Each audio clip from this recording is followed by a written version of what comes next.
trabajando aquí en Estados Unidos con mi propio negocio, pensé que no tenía un negocio sexy. Porque otra vez, y me acordé mucho de cuando estaba yo en la universidad y trabajaba en esa empresa de limpieza. Mis compañeros, todos éramos relativamente recién egresados, pero había compañeros que se burlaban de mí diciéndome: ¿trabajas en una empresa de limpieza? ¿Y qué haces? ¿Barres o trapeas? Y había quien me decía: es que yo trabajo en cervecería. Y yo le decía: ¿y tú qué eres ahí? Al menos yo en la empresa de limpieza, donde tenemos 400 empleados, yo soy el gerente general. Yo hablo con el dueño todos los días. Mi pregunta es: ¿tú sabes quiénes son los dueños de cervecería? ¿Alguna vez los has visto? ¿O eres la secretaria de la secretaria de la secretaria del ingeniero? Y el otro tema: ¿cuánto ganas? Yo ganaba el doble de mis amigos. ¿Qué hace sexy una industria? Que te da de comer. Sexy es la que te da ganar dinero. Saludos a Horacio Marchand, que en una comida me lo dijo: mundo, nada más sexy en este planeta que ganar dinero.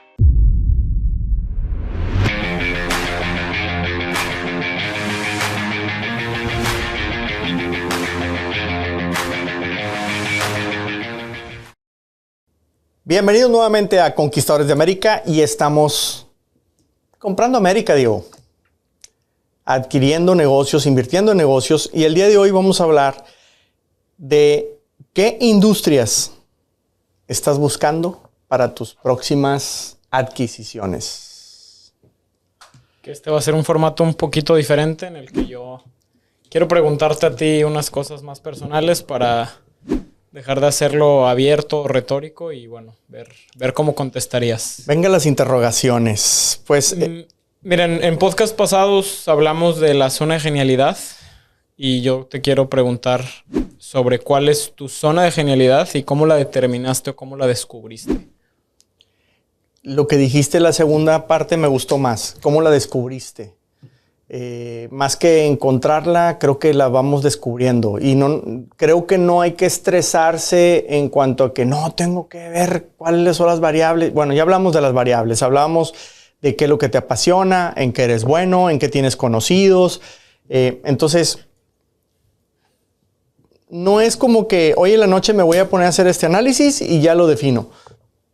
Creo que poco a poco, porque de entrada, ¿cuál es tu pasión? No cualquiera sabe cuál es su pasión. Hacemos muchas cosas, pero realmente a veces no nos damos cuenta qué es lo que más nos apasiona, ¿no? Entonces, creo que eso lo tienes que ir descubriendo poco a poco.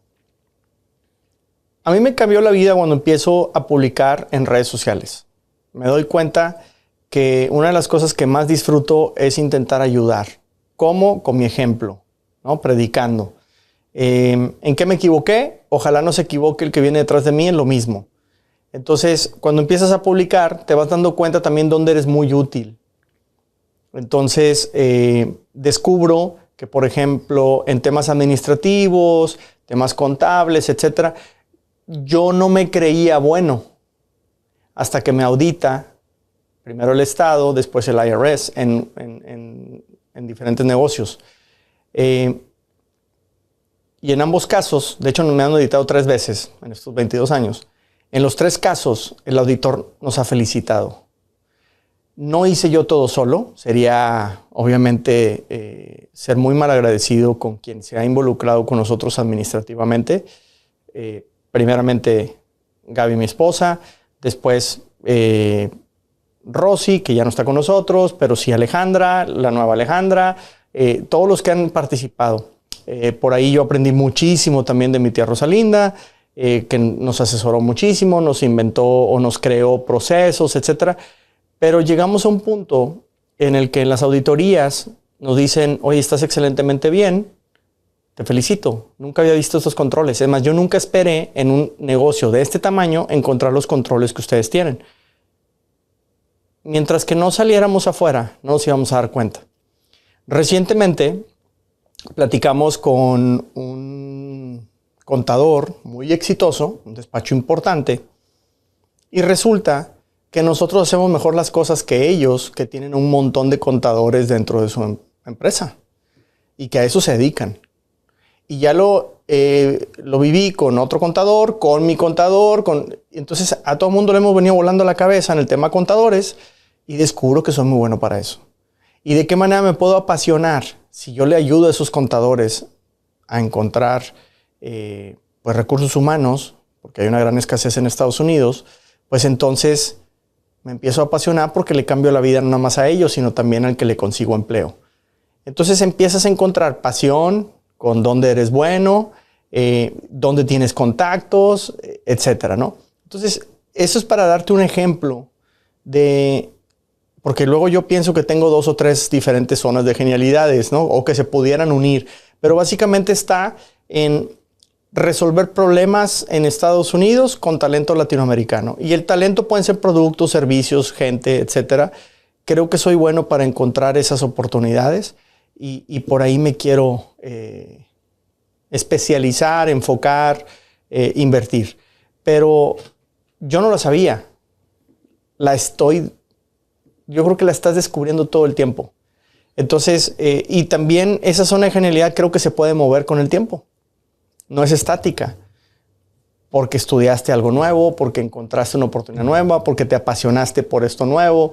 Entonces, creo que la vas trabajando. Pero lo principal que me encanta hacer es resolver problemas. Entonces, si ya me di cuenta que de esa manera puedo ser muy útil y me hace sentir muy bien, pero además lo puedo volver negocio, pues qué mejor. Claro. ¿No? Toda la vida me consideré un buen comprador y mi papá me dijo un día, el día que empieces a ver lo que te entra de ventas y comisiones por ser vendedor, vas a decir, mira, me está gustando esto de las ventas, ¿no? Por más que digas, esto no es lo mío. Cambia con el tiempo, ¿no? Entonces, yo pienso que mi zona de genialidad viene por ahí. Ok. Y la red de contactos que he podido desarrollar internacionales para solucionar esos problemas, porque no estoy yo solo en esto.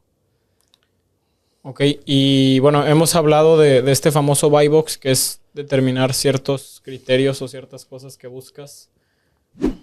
¿Qué puntos busca Edmundo en su buy box personal o para su portafolio? Pues yo le llamo las especificaciones de compra, ¿no? Cada quien tiene sus specs. Entonces, lo tradicional, lo que dice el librito, que no sé si exista, pero pues más o menos el librito es cuántos años tiene el negocio.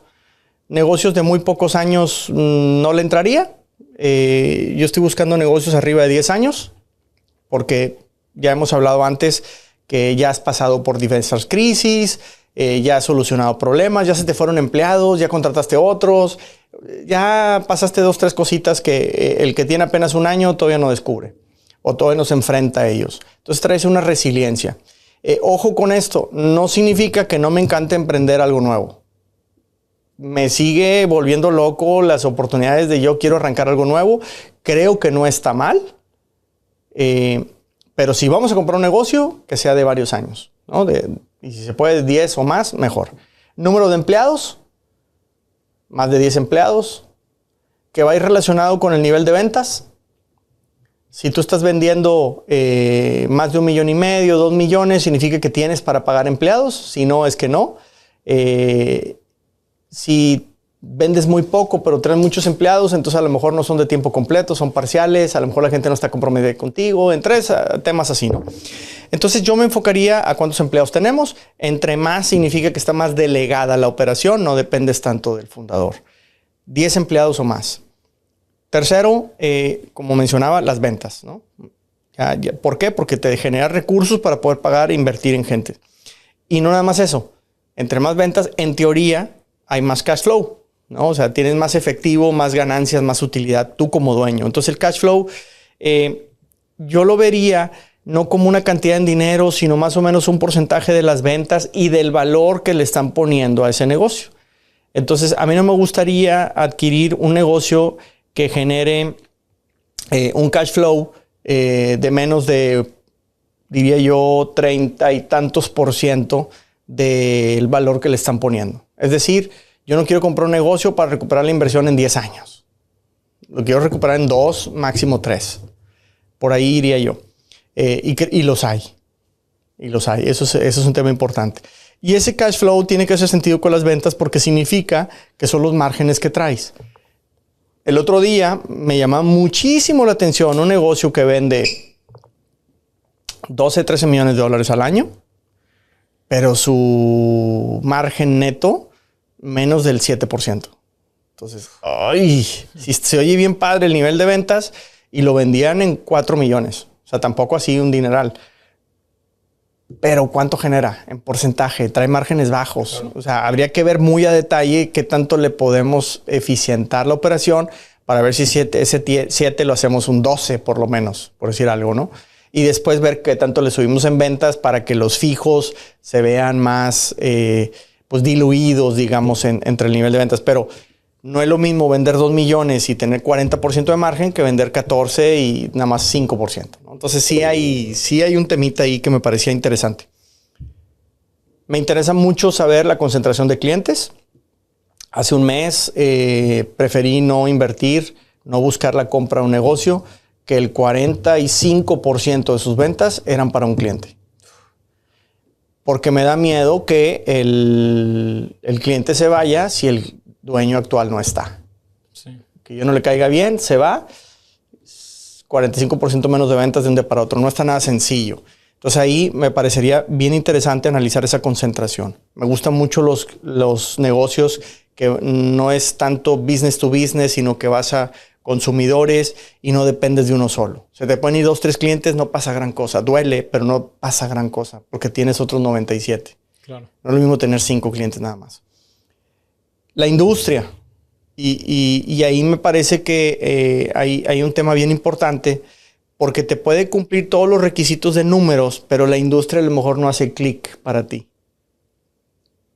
Te vas a meter algo totalmente desconocido o algo en lo que tú ya estás involucrado. Entonces, ahí hay un criterio de desempate importante. De hecho, yo pensaría que hay ciertas industrias en las que, por más que me digan que todos los números están geniales, dudo mucho que yo me metería, ¿no? Entonces, con eso cierro. La industria me parece a mí que es también un tema fundamental a la hora de elegir hacia dónde vamos. Que me hiciste acordarme de esta frase que algún día te escuché, que era: busca problemas o industrias, perdón, busca empresas o industrias que tengan problemas que tú sabes solucionar. Sí. Que en otro podcast también hablábamos de ese tema de saber lidiar con los dolores de las empresas y cuánto valor genera eso. Que ahorita que hablamos de industrias y de problemas en las mismas, ¿cuáles son tus industrias calientes para comprar negocios? Vamos a suponer que un fondo grande te abre una chequera y te dice, pero antes me tienes que presentar un plan donde me delimites 3, 5 industrias que para Edmundo hacen sentido ir a comprar por su zona de genialidad, por los dolores que él sabe atacar. ¿Cuáles serían y por qué? Mira, te podré decir cuáles son industrias buenísimas para mí. Yo creo que si el consejo va para alguien que nos está escuchando o nos está viendo, en cuáles son las industrias a invertir, te lo voy a contestar al revés. ¿Cuáles no son las industrias a invertir? Para empezar, y luego sí te voy a decir las mías, pero ¿y por qué viene esta conclusión? En un evento de adquisición de negocios se hablaba de plomería, servicios de electricidad, servicios limpieza, servicios que tengan que ver con personas de edad avanzada. Que de entrada ya son 4 giros bien diferentes. Yo tenía muchas dudas de querer invertir en cualquiera de los 4. Porque no estoy seguro que pueda resolver problemas en esas. Por más que ya les esté yendo bien. Se te pueden venir abajo también los negocios. Así como también los puedes hacer crecer más. Entonces me preocupaba que como fórmula a todos en el evento les decían, estas son las industrias. Ah, caray. Y aunque te daban una lista de como de 40 diferentes cosas, la gente se clavaba en 3 y todos me hablaban de lo mismo. Y yo dije, por eso yo no voy a invertir en esta. Porque aquí hay 50 personas que van a querer invertir donde mismo. Y yo, por ejemplo, a uno de ellos le dije, oye, es que me preocupa que todo el mundo está así, esa. A mí se me haría muchísimo más interesante, pues a lo mejor comprar talleres automotrices. El señor se me quedó viendo con los ojos abiertotes y me dice, nunca había pensado en eso. ¿Sabes qué? De hecho, se me hace que hay un negocio allí a 1 hora de mi casa que pudiera ser. Entonces, ¿Y por qué? Porque yo tengo 20 y tantos años en Estados Unidos metido en el sector automotriz, comercialización de refacciones, en servicios, etcétera. Conozco. Claro. Entonces estoy seguro que puedo aportar algo ahí. Más no veo tan sencillo decir, me voy a meter a una compañía de limpieza de oficinas, aunque ya trabajé en eso en México. Pero sé que ahí hay un grave problema porque ¿quién sueña con trabajar en una empresa de limpieza de oficinas? O sea, ¿cómo vas a conseguir empleados? Porque ahí también decían, métanse a negocios en los que el problema sea la gente. Ah, ¿sí? O sea, es el más difícil de arreglar. ¿Estás de acuerdo? Es complicadísimo conseguir personal capacitado que se quiera quedar contigo, las rotaciones. Y aquí en Estados Unidos cada vez más. Entonces, le dices a gringos que se metan a compañías de limpieza. Pues si yo he tenido gringos aquí que me dicen, ayúdame a conseguir gente porque no hay o cómo. No me podré traer de México. Pues es que no hay visas para una persona que quiera limpiar oficinas. Las visas son de profesionistas. No vas a meter al licenciado en Derecho o en Administración de Empresas a que te limpie las alfombras de, no sé, una oficina. Entonces, decía yo, te podrás traer a uno como administrador, a otro como vendedor, No te puedes traer a toda la flota, pero no a 25 operarios que te estén lavando alfombras, ¿no? Entonces, a mí no se me hace tan sencillo porque sí hay una complejidad interesante en conseguir ese personal.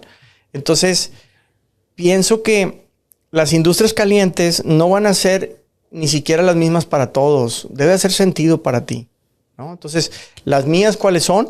Las que tengan que ver con temas administrativos, porque descubrí una fortaleza, descubrí una pasión. En temas automotrices, porque lo conozco, porque creo que le puedo aportar mucho. Conozco distribución, porque tengo una bodega, porque ya sé de importaciones, porque puedo llevar, etcétera. Entonces,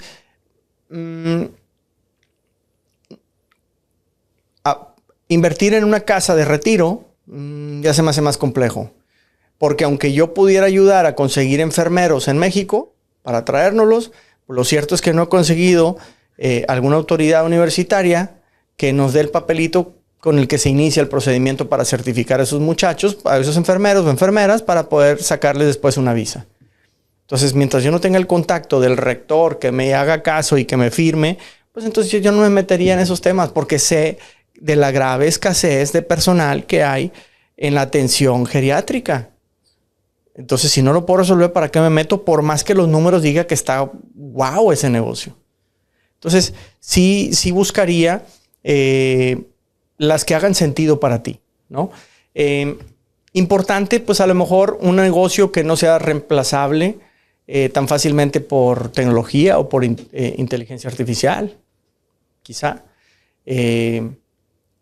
Pero yo creo que si nos vamos a meter en temas donde hay personal, al menos que puedas tú resolver el reclutamiento, la selección, la capacitación. Si tú tienes cubierto eso, ¿se te haría sencillo o menos difícil que los demás?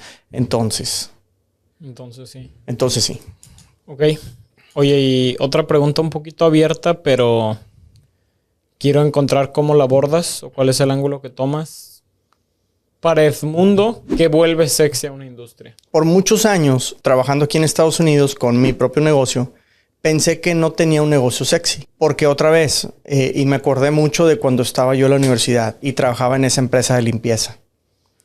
Mis compañeros, todos éramos relativamente recién egresados, pero había compañeros que se burlaban de mí diciéndome, trabajas en una empresa de limpieza, ¿y qué haces? ¿Barres o trapeas?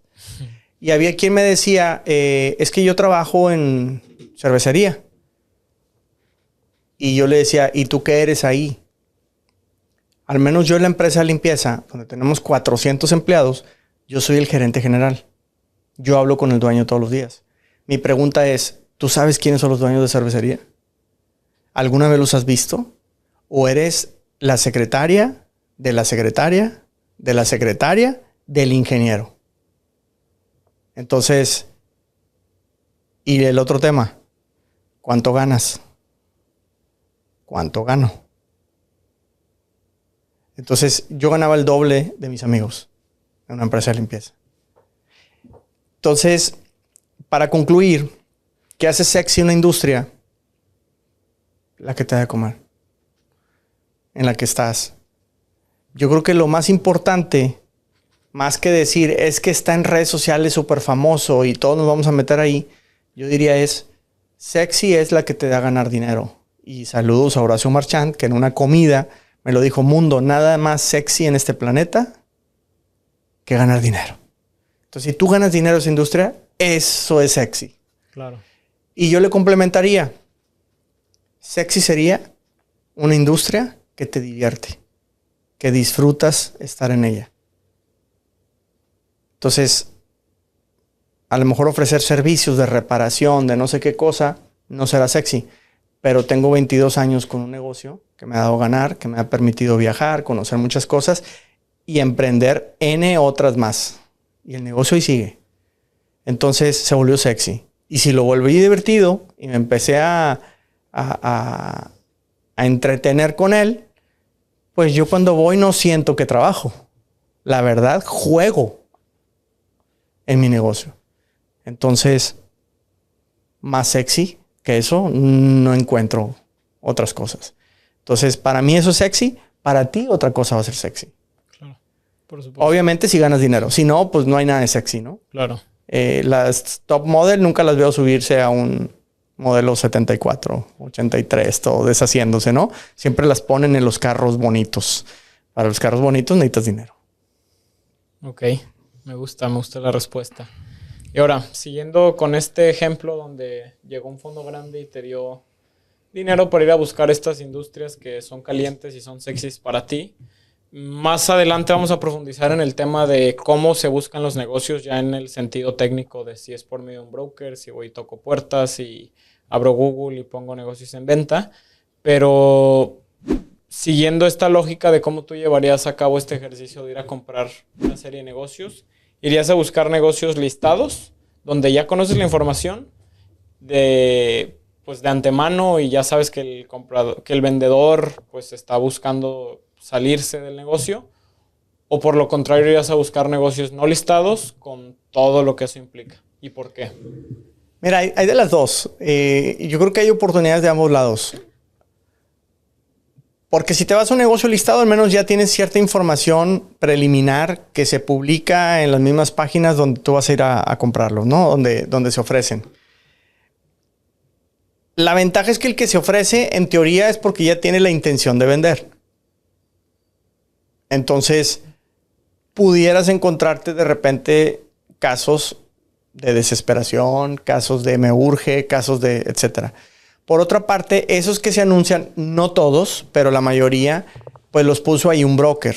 Entonces el broker de cierta manera les ayudó.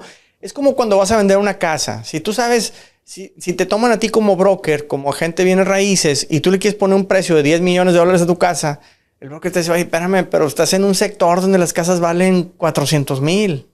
Eso no se va a vender jamás. Entonces te ubica, ¿no? Te da una pastillita de Ubicatex. Entonces yo creo que el broker aquí también hace lo mismo. Entonces encontrarás cosas que hacen cierto sentido. Porque el broker gana por la venta, no por el trabajo. Puede tener 500 llamadas y si nunca vendió tu negocio no gana ni un 5. Entonces creo que ahí hay algo que va a ser importante. Pero por el lado de los negocios que no están en esas páginas, pues también puedes encontrar cosas muy interesantes. Lo malo o lo bueno es que quizá el dueño de ese negocio ni siquiera pensaba en vender. Entonces, pudiera no tener la asesoría adecuada para ponerle precio a su negocio. Entonces, pudiera ser más de cómo me caigas y ya entramos a otro tipo de temas.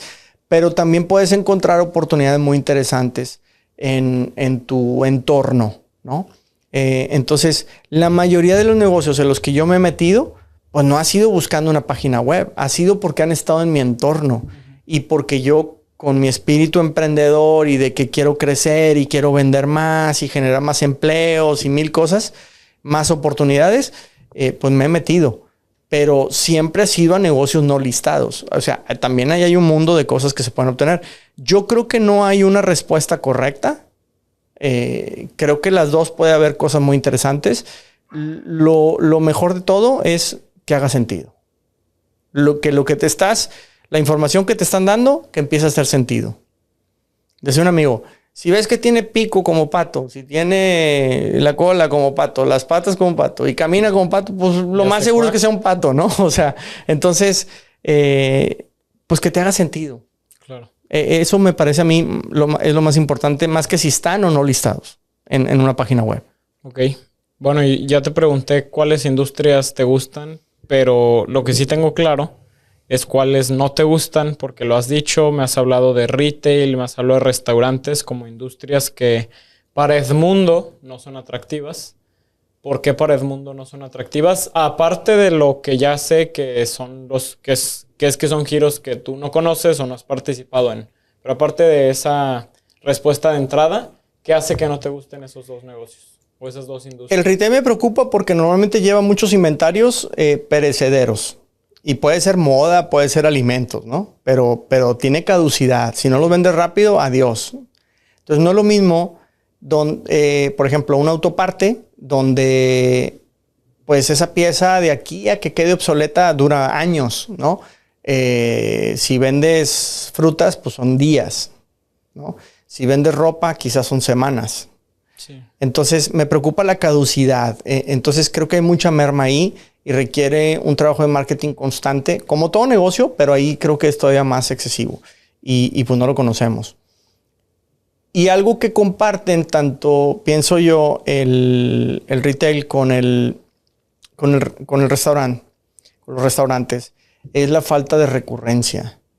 O sea, hay demasiadas opciones para donde tú puedes comprar. Entonces,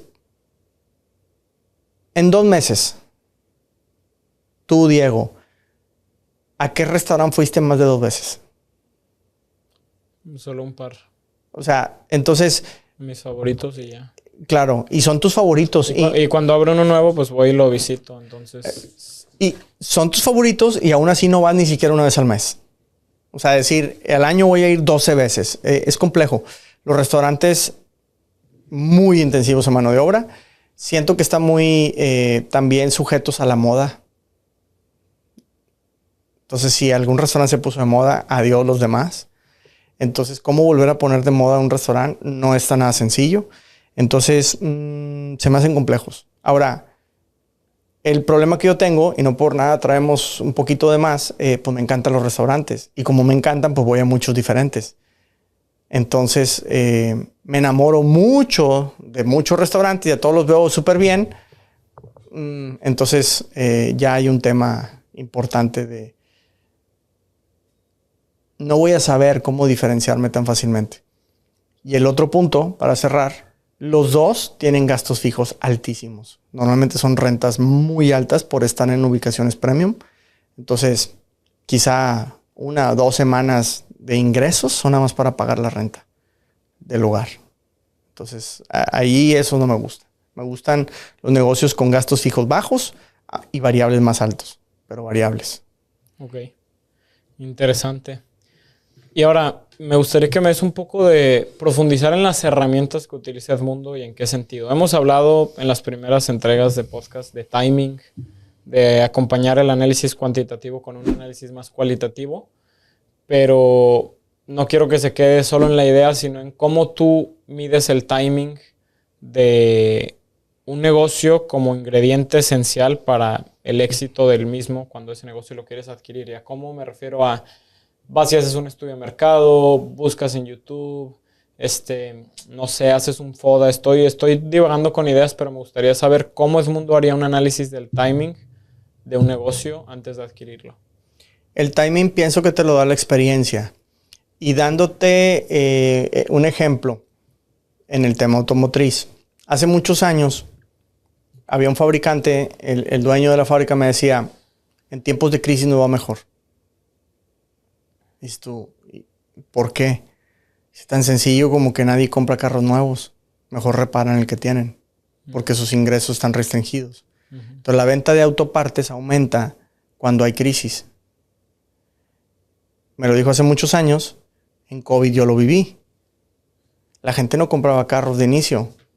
Mejor se puso a reparar. Aquí en Estados Unidos, que el gobierno regaló un montón de dinero, en autopartes no había suficiente oferta para la demanda que existió. hubo una escasez tremenda de muchos componentes. ¿Por qué? Porque la gente se puso le regalaban dinero. No, estás encerrado en la casa, ¿qué haces? Pues déjame, le compro estas cositas al carro y me pongo a trabajar yo en él. Y le arreglo y le arreglo y le arreglo. Porque comprar, ¿cómo me voy a ir a meter a otro crédito de un carro si no sé si mañana voy a tener trabajo? Pues mejor arreglo el que tengo. Claro. Entonces, si no puedo ni salir, ¿para qué quiero un carro nuevo? Entonces no me voy a meter en esas broncas. Entonces, tasas de interés más altas, los carros no se venden igual que cuando nos los soltaban. Recuerdo, yo extraño que iba y firmaba y 0% de interés por 5 años, Diego. Imagínate, o sea, entonces pues, compras carro. Porque la economía está bien, las tasas de interés bajísimas, prácticamente cero. Ahora no. Ahora vas y compras un carro y 7, 8, 5, 10%. O sea, no está nada barato el interés. Entonces ya la piensas más para meterte con un carro. Entonces, quizá la gente va a reparar más su carro este año y el que sigue. Entonces, creo que te lo da la experiencia basado, lo que decía anteriormente, en qué industria estás, en qué industria has estado, de qué conoces. Un economista recientemente en una plática decía que pues espera que el sector inmobiliario sufra mucho en la venta de casas y nos lo demostró con estadísticas y yo lo veo aquí en la colonia cuando salgo a caminar al tremendo DD y veo casas que tienen ya meses en venta. Cuando hace 2, 3 años duraban horas literal en venta. Entonces, ¿por qué? Las tasas de interés están altas, hay más incertidumbre, el desempleo está subiendo, la inflación, el gobierno ya no está regalando dinero. Entonces, pues a lo mejor no es un buen momento para construir más casas. Quizás es buen momento para remodelar casas o para hacer pequeños arreglos en las casas. Entonces, creo que el timing te lo va a ir dando la industria en la que estás, tu experiencia y lo que tú sientes. ¿Hace sentido o no hace sentido? Entonces hay que explorar mucho ese tema, pero sí es importantísimo ese timing de cuándo nos metemos en un negocio. Y la otra, para terminar, de hecho lo mencionaba creo en un episodio pasado, hay negocios muy cíclicos. Ciertos meses del año se vende más, otros no.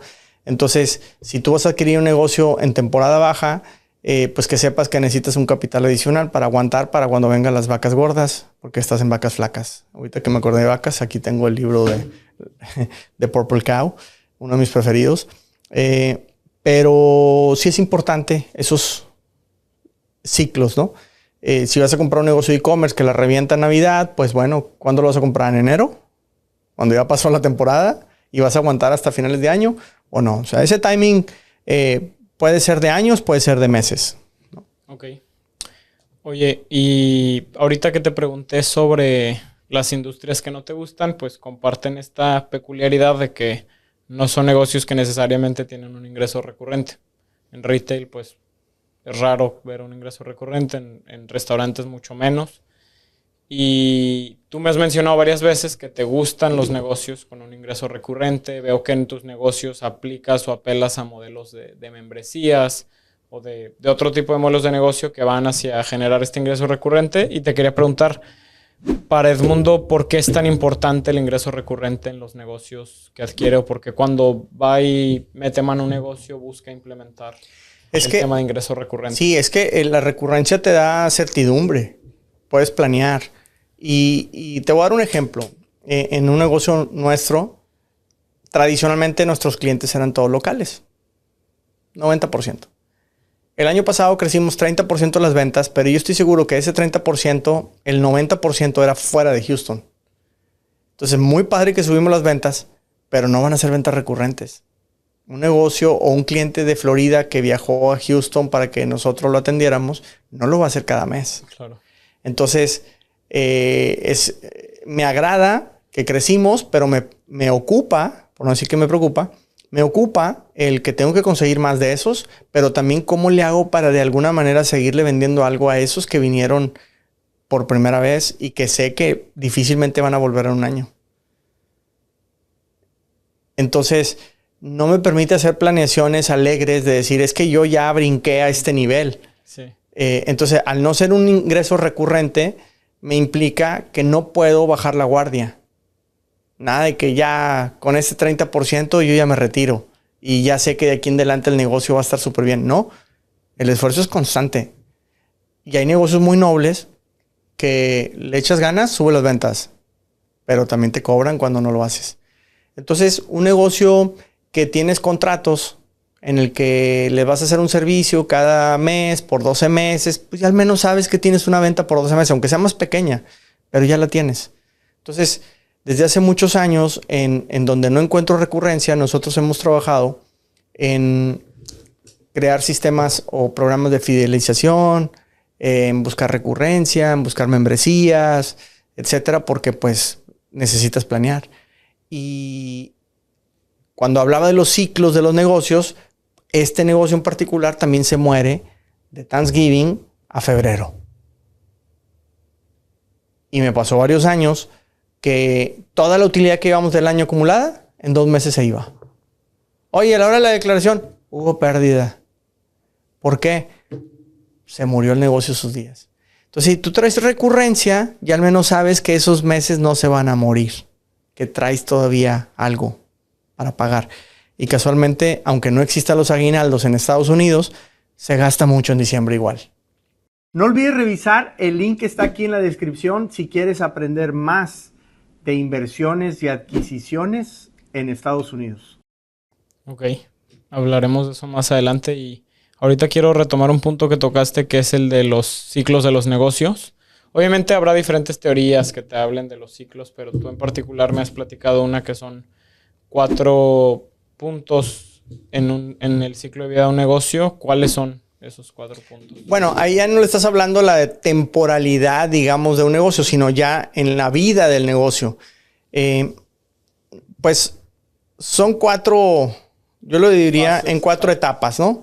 La primera, pues es cuando abres y empiezas a crecer. Y yo recuerdo muy clarito cuando abrimos nuestro primer negocio aquí en Estados Unidos. Yo hasta medía cuántos clientes nuevos llegaban por semana, de dónde venían, etcétera. Y era un crecimiento exponencial, o sea, literal, así, pum, pum, pum. En los primeros 3, 4 meses, crecer, crecer, crecer. Entonces, ¿por qué? Porque eres nuevo, la gente quiere probar cosas diferentes, te da la oportunidad. Yo pienso que inclusive aquí, cuando tú le vendes a latinos, el latino, cuando te compra, lo quiere hacer también para sentirse superior a ti. Yo estoy mejor que él, le voy a comprar. Que se vea que aquí yo soy el fregón. Cuando empiezas a crecer es cuando, ya no me gustó, lo estoy haciendo millonario. Entonces ahí entramos a una segunda etapa que sería una etapa de crecimiento, pero más como consolidada. Tienes que ir contratando empleados, vas administrando las cosas un poco más, tienes que meterle mucho más en temas administrativos que a puro venta. Al inicio eres casi tú solo y tú lo haces todo, pero llega un momento que ahí empieza a haber un burnout, te empiezas a quemar y dices, ya no quiero, necesito contratar. Y entonces entra a esa segunda etapa, ¿no? Que se le puede decir como un shakeout. O sea, hay todo una revolución interna. Sigues creciendo, pero empiezas a tener más gastos, empiezas a caer ya en la realidad de un verdadero negocio. La tercera etapa, una etapa de madurez. Obviamente se vuelve complicadísimo crecer. Casi te estancas. Así tuve un negocio que prácticamente se estancó 10 años. Dificilísimo crecer. Intentas cosas de marketing, te caen clientes nuevos, pero casi nada más para sustituir a los que se salieron. Entonces, ahí se necesita una visión externa increíble para poder salir adelante y volver a recuperar el crecimiento, porque si no, de plano vas a caer a la cuarta etapa, que es el declive. O sea, la caída en ventas, este negocio se está muriendo. ¿Y cuántos negocios no has visto así, Diego, que dices, oye, pues es que ese negocio tenía toda la vida y cada vez se ve más desabastecido, como que no tiene inventario, el señor se ve cansado, está enojado ya el señor, se atrasó en los pagos, empezamos a meternos en muchos temas y hasta que desaparece la empresa, ¿no?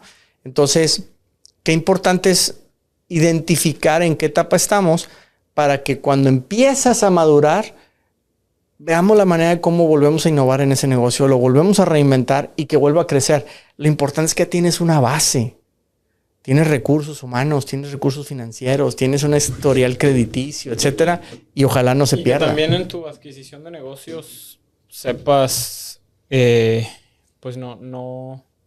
En finanzas dicen never catch a falling knife, nunca agarres un cuchillo que va cayendo. Entonces, recuerdo que en la clase que nos hablaron de estos ciclos de los negocios era como para aprender a identificar en dónde estás entrando en el negocio, ¿no? Sí, porque hemos hablado que, y lo mencioné ahorita en mis especificaciones, quiero un negocio que tenga más de 10 años, all right.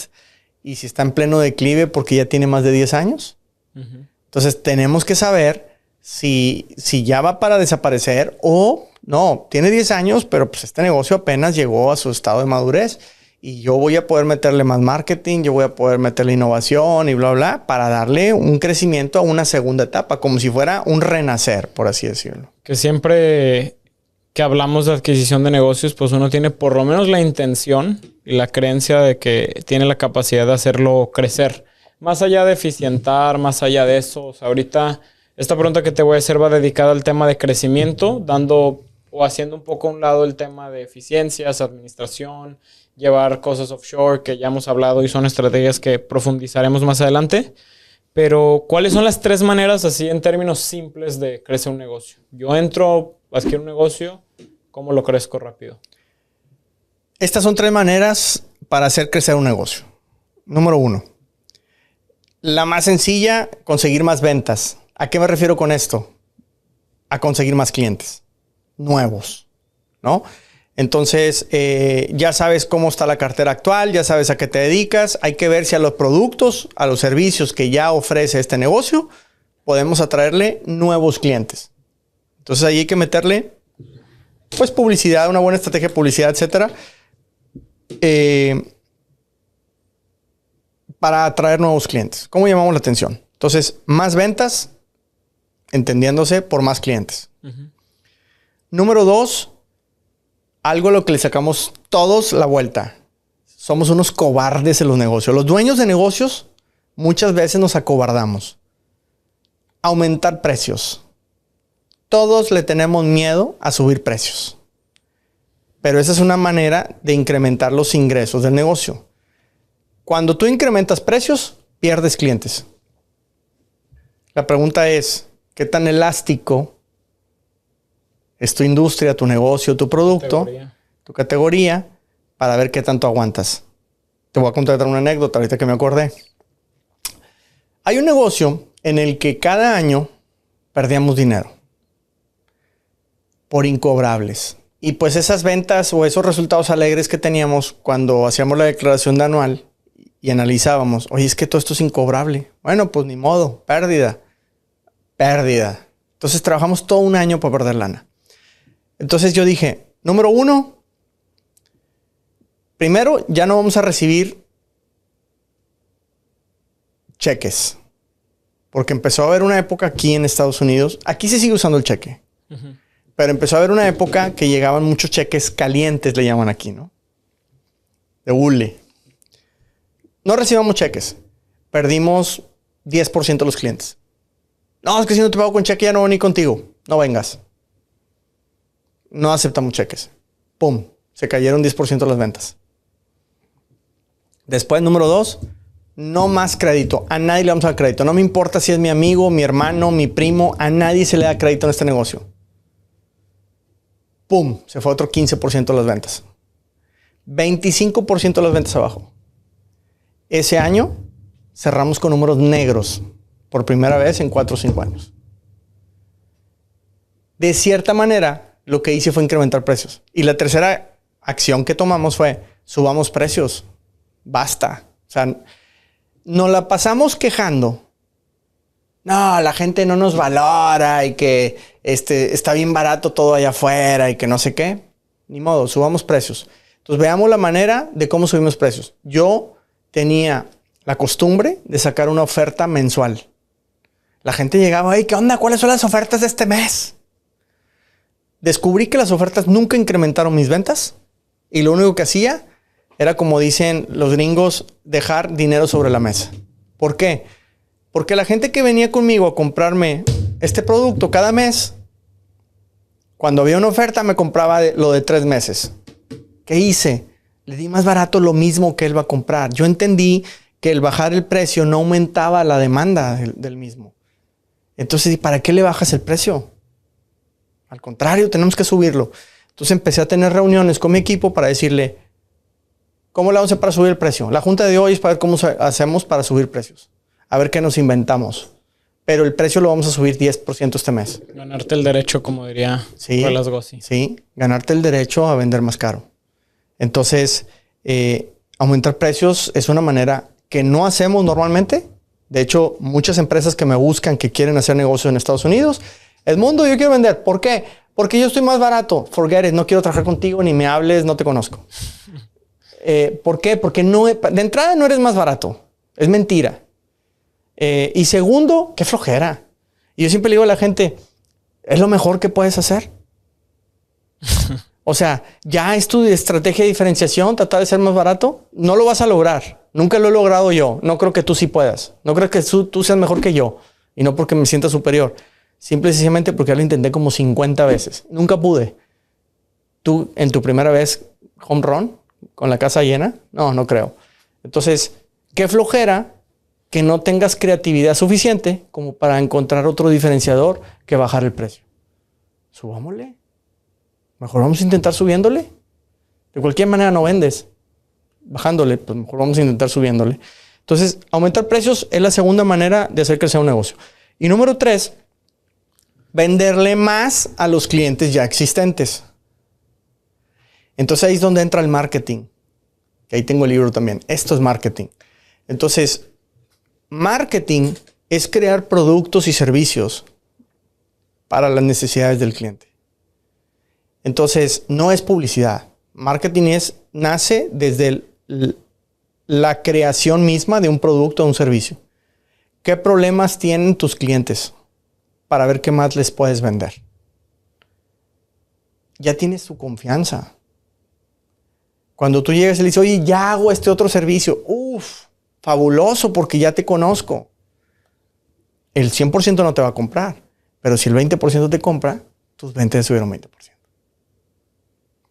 Entonces, para resumir, las 3 maneras de crecer un negocio son conseguir más clientes, aumentar los precios y venderle más a los clientes existentes. Oye, todo esto que me comentas me hace pensar en, pues definitivamente hay un componente de mucha intencionalidad, mucho diseño detrás de una estrategia, de una adquisición. O sea, creo que la deducción que voy a hacer, más allá de ser obvia, pues es válida, que es que no es nada más ir a comprar el negocio, ya es abordar desde dónde, desde cuándo voy a invertir, en qué ubicación, que ya después profundizaremos en cómo se elige la posición geográfica del negocio. Pero bueno, resumiéndolo, suena a mucha intencionalidad de parte de quien hace esta adquisición. Y yo te quiero preguntar, ¿cómo, si yo estoy pensando en hacer una adquisición, una inversión en Estados Unidos, pero creo que esto aplica para cualquier estrategia de nuevo negocio o inversión en cualquier parte del mundo, ¿cómo logro resultados intencionales con un negocio que compré, inicié, adquirí, como lo quieras llamar? Pero tú mismo lo estás diciendo, la palabra es intención, acción. Hay que ejecutar. Entonces, no es... es que yo creo que sí vamos a vender más. Ya es esperanza, y la esperanza no es una estrategia. Estrategia es qué dejamos de hacer, qué hacemos. Entonces, para meterle más a lo que sí hay que meterle. Entonces, en los ejemplos que yo daba anteriormente, hablaba de acciones, de tomar riesgos, de intentar cosas, de experimentar cosas. Entonces, definitivamente no puede estar viviendo como que no, yo creo que es esto sí va a jalar. O sea, hay que buscarlo. La mayoría de las veces no funciona. ¿Vas a seguir intentando o te vas a rendir? Entonces es un tema importante. Al hablar de buscar nuevos clientes, de incrementar precios o de venderle más a tus clientes existentes, implica que el negocio le vas a tener que hacer cambios. No va a venir un cliente actual a comprarte más cosas sin que tú cambies algo.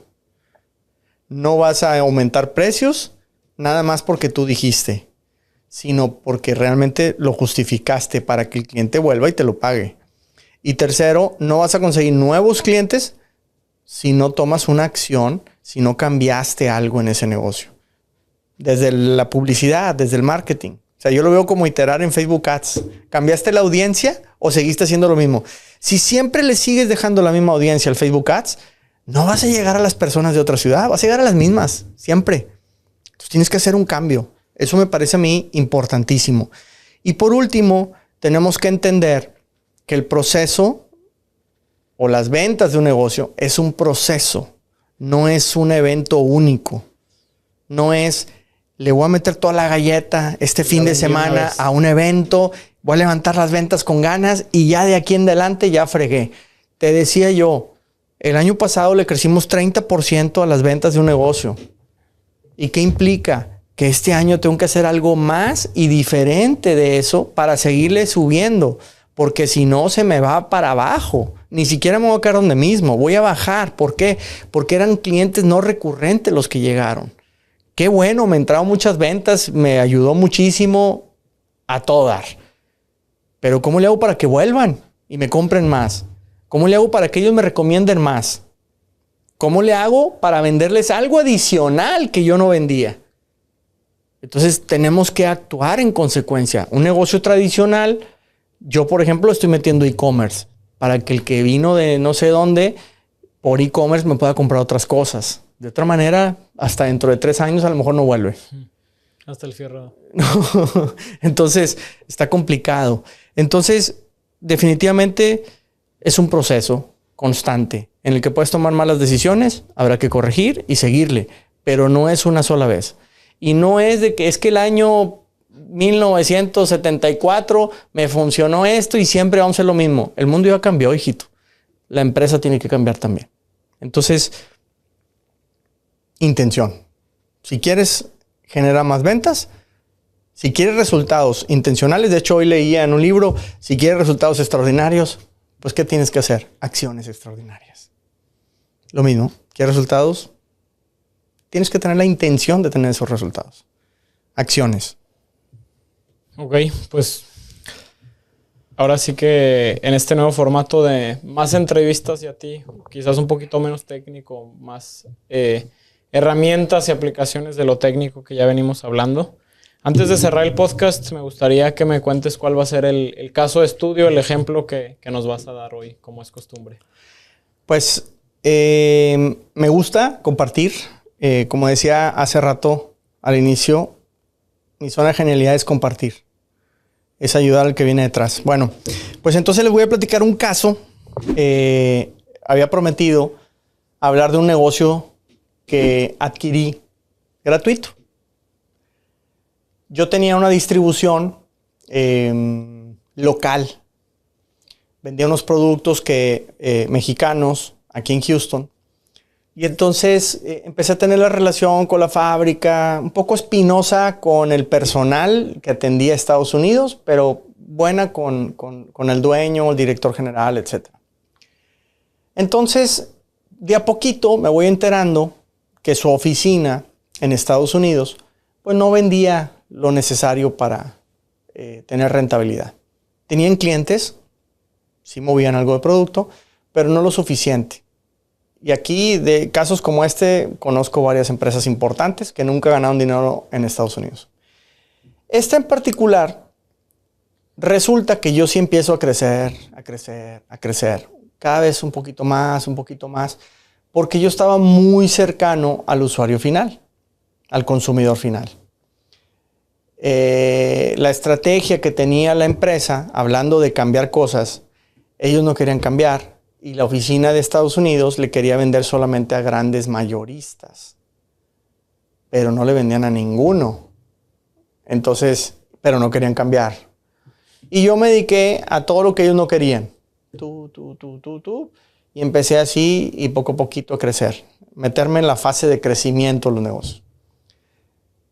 Llega un día en el que me habla el dueño y me dice, oye Edmundo, me gustaría reunirme contigo. Ah, genial, claro que sí. ¿Crees que me puedas ver en tal ciudad? Sí, bueno, mi asistente te agenda contigo para que compre los boletos de avión y el hotel y todo. Perfecto, yo ya lo espero. Yo sospechaba que iban a cerrar la empresa o que algo iba a pasar con esa oficina. Entonces, digamos que la cita era el miércoles, era, no sé, viernes, fin de semana preparé un plan de negocios y fui a escuchar de qué se trataba, para qué me querían, ¿no? Yo apostándole a que algo va a ocurrir aquí. Entonces, déjame llevar mi propuesta. Llego y me dicen, Edmundo, pues tenemos clientes, me gustaría que tú los atiendas. Tenemos inventario, me gustaría que veas qué sirve y qué no sirve, que lo gestiones, que devolvamos a México lo que no, y lo que sí, pues que veamos si tú te lo quedas o qué hacemos, a ver qué oferta nos puedes hacer o de qué manera trabajamos. Y la tercera, pues es que obviamente al tomar estas decisiones implica que prácticamente voy a cerrar este negocio. Me invitan a comer y en la comida saco copias de mi plan de negocio. Ingeniero, pues no venía preparado, pero aquí está mi plan de negocios. ¿Qué les prometí? Pues prácticamente déjame me quedo yo con la empresa. Entonces, no legalmente, sí en la operación. Déjame me quedo con todos los clientes, dame tu inventario. El qué hacemos con el inventario, mándamelo, pónmelo todo a consignación, que sea tu inversión. Dame toda la información, me quedo un par de días con la secretaria que me entregue todo, clientes, bla, bla, bla. Y básicamente, a mi regreso, yo tenía una empresa nueva. ¿Qué ocurrió con esto? Que yo ya no nada más vendía localmente, ahora empiezo a vender nacionalmente. O sea, me regalaron la distribución nacional. Me dieron la empresa. Y digo la empresa porque me mandaron inventarios y porque me mandaron lo que servía. Me traje la computadora, no contraté el personal. Hasta cierto punto el personal de ellos no me interesaba porque el mío era el que sabía vender, el de ellos no. Entonces me quedé con lo que sirvió. Tomé activos, etcétera, la cartera de clientes y ejecutamos cosas. Entonces, pero esa distribución nacional me salió gratis. Es más, ellos invirtieron en inventario. Yo no. Entonces sí es posible encontrar empresas gratis. Si tú estás en el ambiente, en esa industria a tu alrededor, sí existen. Tienes proveedores que pudieran ser tu próximo negocio. Yo ya lo viví. Esa empresa me cambió la vida. Desde el momento que yo me hice de esa distribución nacional, me cambió la vida porque empecé a venderle a gringos. Tuve que aprender a venderle a gringos y me tardé años. Ahora, ya lo he comentado anteriormente, cuando alguien te vende es que quiere traspasarte su problema. Ellos me dieron un problema, era una empresa en pérdida. Era un problema en las manos de ellos. Todos los meses perdían dinero. Y sí, también alguna vez lo comentamos. El activo en las manos de quién vale, ¿no? Entonces, en este caso, ese activo valió mucho más con el tiempo en mis manos que las de ellos, a pesar de que ellos eran el fabricante, ¿no? Entonces, me hago de los clientes. Varios se perdieron. ¿Por qué? Acciones, aumento de precios. Estaban vendiendo baratísimo y aún así perdían dinero. Más bien, por eso perdían dinero.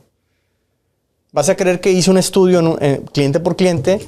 Descubro que había clientes que perdían dinero al venderles. O sea, que salía más barato no precio venderles. Menos costo, tanto, el margen, y luego gastos de envío y gastos no sé qué. Perdían dinero en cada venta. Digo, prefiero perderte. ¿Cómo me hace incrementar los precios? Es eso, perder dinero. Yo no estoy dispuesto a subsidiarte, que te vaya bien. Claro. Y es una persona que no me puede ver ni en pintura hasta la fecha, a pesar de que tiene un negociote enorme. Pero sí es posible encontrar negocios así. Yo les quité un problema, que era la pérdida. No asumí la pérdida. Agarré lo que servía, lo que no, pues que se pierda. Me sumó, me obligó. Lo hicimos crecer muchísimo. Tiempos de recesión, esa empresa la hicimos crecer más de triple dígito y llamó tanto la atención que fue el éxito más importante que he tenido en mi vida. Una empresa que cotiza en bolsa nos acabó adquiriendo. Entonces, hay un aprendizaje brutal. Yo nunca pensé que de ese plan de negocios en esa visita iba a llegar a eso. Y se dio. Entonces, ¿de qué es posible? 100% posible. Ganó la fábrica, gané yo, y todos felices y con tenis. Buenísimo. Pues cerramos el episodio con este ejemplo y pues... Espero que sirva para que se motiven, Diego. Para que se motiven que es viable comprar negocios, adquirir problemas de otros, pero que es posible sacarlos adelante. Porque el problema de ellos era la falta de ventas. Yo aprendí a vender, aprendí cómo venderle a este mercado y por eso se volvió una solución. Traje la solución a un problema que existía en ese negocio. Entonces, definitivamente existen oportunidades. Ojalá se animen, ojalá quieran participar inclusive con nosotros porque estamos explorando oportunidades. ¿Por qué lo abrimos? Porque nunca será suficiente el recurso humano y nunca será suficiente el recurso financiero. Si quieres participar para aprovechar una de estas oportunidades de negocios, de adquisiciones en Estados Unidos, mándanos un mensaje y, por favor, ayúdanos a compartir. Eso nos ayudaría muchísimo. ¿Conoces gente que trae ganas? Compártelo. Nada te cuesta. Eso es gratis. Es una adquisición gratuita que puedes hacer de conocimiento. Compartir este podcast. Y pues gracias, Diego. No, gracias a ti. Gracias por estar aquí en casa platicando de adquisiciones de negocios. Así es que yo les pregunto a ustedes, ¿qué industrias están buscando para sus próximas adquisiciones? Si te interesa participar en un grupo de inversión y adquisición de negocios en Estados Unidos, no olvides visitar el link que está aquí en la descripción, porque estamos reuniéndonos un grupo muy potente de personas con los que vamos a comprar América. Te espero.